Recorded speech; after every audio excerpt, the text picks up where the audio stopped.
પણ છે, હું એડવોકેટ દરજે એમને છોડાવવા ગયો તો એ જ મારો વાક. મેં કોઈ દિવસ ફોનમાં વાત કરેલ નથી એની હારે. સીડીઆર કઢાવે તો પણ મારો કોઈ દી ક્યાંય કોઈ રેકોર્ડ ન મળે, છતાં ખોટા એના નિવેદનો અને સ્ક્રિપ્ટ ઉભી કરી ગુનામાં સંડોવે, અને એ પણ એવા ગુના કે 7 વર્ષથી નીચેની જોગવાઈ અંદર સુપ્રીમ કોર્ટે સ્પષ્ટપણે નિર્દેશ આપ્યા કે ભાઈ નોટિસ પેલા આપવી, અને નોટિસ આપ્યા પછી ખુલાસો આવે અને ન આવે તો પછીની ધરપકડ કરવી. તમામનું ઉલ્લંઘન કરી અને પોલીસે ગેરકાયદેસર સામાન્ય ગુનાઓ જેમાં પકડવાની છૂટ નથી એવા ગુનાઓમાં 24 કલાક રાખીને માનસિક ત્રાસ આપે છે. બી ડિવિઝનની અંદર મારો એક મિત્ર અને ક્લાયન્ટ એને પણ આ ગુનામાં સંડોવ્યો છે, પિયુષ રાદડિયા. બી ડિવિઝનમાં લઈ ગયા છે. આવું બધું જોતા મને સ્પષ્ટપણે થયું કે હજી આવા ગુના દાખલ કરશે અને અધિકારીઓ બિચારા પગે લાગે, અમારું કાંઈ નહીં ચાલે. આ બધું એસપી થકી ચાલી રહ્યું છે. અને એસપી ખુદ રાજકુમાર જાટમાં સીસીટીવી એમની પાસે ખુદ છે. જયરાજસિંહ અને ગણેશના જે ડખાના માર માર્યો તે સીસીટીવી છે, જાહેર નથી કર્યા, અને ખુદ આરોપી બને એમ છે. હું જાહેરમાં બોલ્યો છું કે કાગળો એના બાપને આપવા પડશે. આવું બધું ધ્યાનમાં રાખી મને આ ગુનામાં ફિટ કરી અને બંધ કરવા માંગે છે. પરંતુ હું કોંગ્રેસનો સૈનિક છું, બધું ઉજાગર થશે. મારી પાસે, હું ગોંડલ મેઘવાળ સમાજનો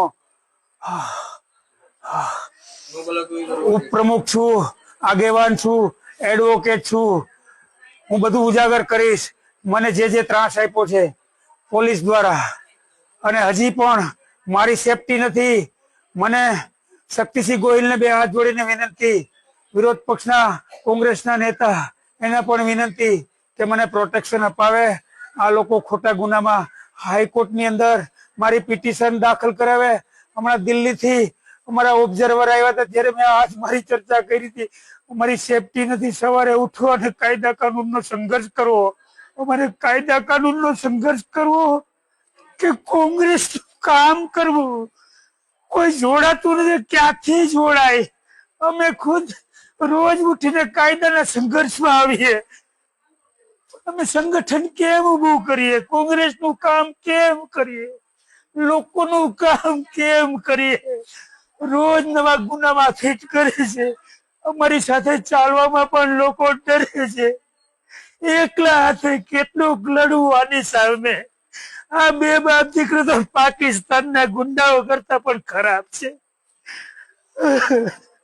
અરે યાર, એન્કાઉન્ટર કરાવી દો ને, મારી નાખો. નથી જીવવું અમારે. જુનાગઢ પ્રકરણમાં જે થયું એમાં એડવોકેટ તરીકે તાકાતથી અમે રહ્યા. એનું પરિણામ છે રાજકુમારમાં ન્યાય અપાવવામાં ભેગા રહ્યા.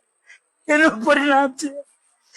શું કરું? હું તો મારા પરિવાર પણ મારાથી અલગ પડવા માંડ્યો છે.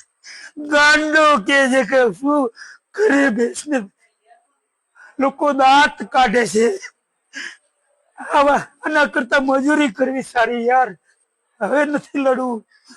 હું તો આ બધું છોડીને સંન્યાસ લેવા માંગુ છું. કેમ લડવું આ લોકો સામે?